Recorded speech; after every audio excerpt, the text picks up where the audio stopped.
Tunaweza tukasema hiyo maana tumeshaisikia ni kweli, kwa sababu hatujaokoka leo au wiki iliyopita.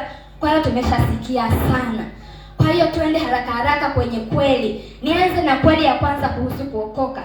Kweli ya kwanza kuhusu kuokoka ni kuacha vyote kwa ajili ya Kristo. Bwana Yesu asifiwe. Tukisikia mtu akisema nimeokoka, tunategemea kwamba kuna vitu ameviacha kwa ajili ya Kristo.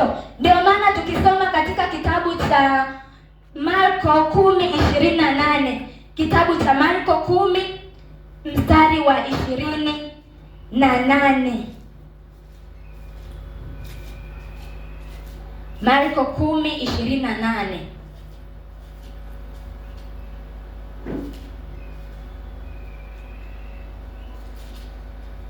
Biblia inasema katika Marko 10:28, Petro akaanza kumwambia, tazama sisi tumeacha vyote tukakufuata wewe. Kwa hiyo walipoacha vyote, ina maana waliokoka, walitolewa sehemu fulani kupelekwa sehemu fulani. Kwa hiyo walivyookoka au walivyomfuata Yesu, kwa sababu tumesema kuokoka ni kumfuata Yesu. Kwa hiyo kwa maana nyingine tunasema kwamba Petro waliokoka. Kwa hiyo walivyookoka, kweli ya kwanza ambayo tunaona kwenye ule wokovu wao, waliacha vyote kwa ajili ya Kristo. Bwana Yesu asifiwe.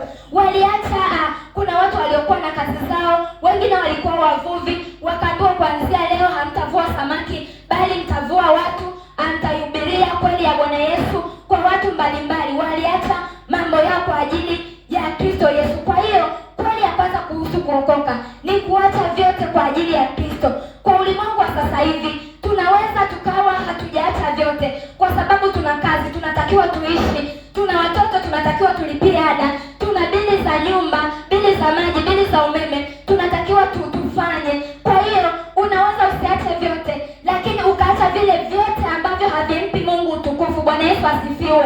Tukaweza ukaacha vyote ambavyo havimpi Mungu utukufu. Lakini kuna wengine pia kulingana na kutafuta ufalme wa Mungu, waliacha kazi zao. Kuna watumishi mbalimbali, kuna wachungaji ambao wanashuhudia kwamba mimi kabla sijaokoka nilikuwa nafanya kazi fulani, nilikuwa daktari, nilikuwa labda nafanya kazi ya accountant, nilikuwa na biashara kubwa, lakini baada ya kumpokea Yesu kuwa Bwana na Mwokozi wa maisha yangu nikaviacha. Kwa hiyo ni kweli ya kwanza kwamba tukimpokea Yesu, tukiamua kwamba tunakufuata, kuna baadhi ya vitu ambavyo tunatakiwa tuviache. Bwana Yesu asifiwe. Kwa nini aliacha kazi? Aliona kwamba hii kazi inanizuia nisimtumikie Bwana wangu, hii kazi italeta vikwazo, hii kazi sijitoi ya kutosha kwenye kazi ya Bwana. Bwana Yesu asifiwe.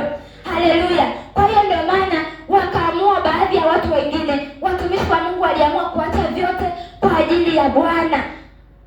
Kuna watumishi wanatumika kwenye madhabahu kuanzia asubuhi mpaka usiku, kuanzia wanatenga siku wanakuja kwa ajili ya Bwana. Wameamua kuacha. Wangekuwa na uwezo wa kufanya biashara zao, wangekuwa na uwezo wa kufanya kazi zao, wangekuwa na uwezo wa kupumzika na familia zao, lakini kwa sababu wameamua kuanza safari ya kumpokea Yesu, ya kumtumikia Yesu, safari ya wokovu, wakaamua kuacha vyote kwa ajili ya kazi ya Mungu. Bwana Yesu asifiwe. Hawatumii muda mwingi kwenye familia zao, wanatumia muda mwingi kushauri watu, kuwaombea, kutatua changamoto zao ambazo zinawazunguka. Hiyo ndio kweli ya kwanza kuhusu kuokoka. Kwa hiyo kuokoka ni kuacha vyote kwa ajili ya kumfuata Kristo Yesu. Bwana Yesu asifiwe. Nimesema kuna vitu vyetu muda mwingine tunatakiwa kuacha kwa ajili ya kumtumikia Mungu, hata kama huwezi kuacha kabisa. Nimesema mfano kazi, mfano biashara, mfano elimu, mfano familia, lakini hakikisha ndani ya hivyo vitu unapata muda wa kutosha wa kumtumikia Yesu. Bwana Yesu asifiwe. Lazima utenge muda wa kutosha. Kazi isiwe na kipaumbele sana ukamwacha Bwana Yesu. Maana yake kuna sehemu kwenye Biblia inasema, ni nani kati yenu hata akihangaika sana anaweza akajiongeza? Bwana Yesu asifiwe. Kwa hiyo unaweza ukawa unahangaika sana, lakini kwa sababu hujaacha vyote kwa sababu ya Kristo, hata kile unachokihangaikia muda mwingine kisikuletee matunda ambayo unayataka. Bwana Yesu asifiwe. Neno la Mungu halijawahi kujipinga. Sasa nyingine amesema, utafuteni ufalme wa Mungu na haki yake kwanza, asifiwe. Kwa hiyo wengi tumeanza kutafuta bonus kwanza.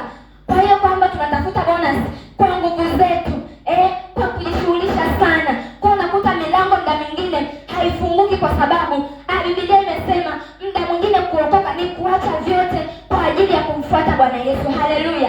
Ni kuacha ile kazi ambayo, ni kuacha ile biashara ambayo unaona muda mwingine tena unakuta shetani anavyo vitu. Muda mwingine hata upati faida sana ambayo inasababisha useme ni mwache Mungu. Basi tu yani akupe ubizi ili hakikishe kwamba hautafuti vyote au hauachi vyote kwa ajili ya kumfuata Kristo.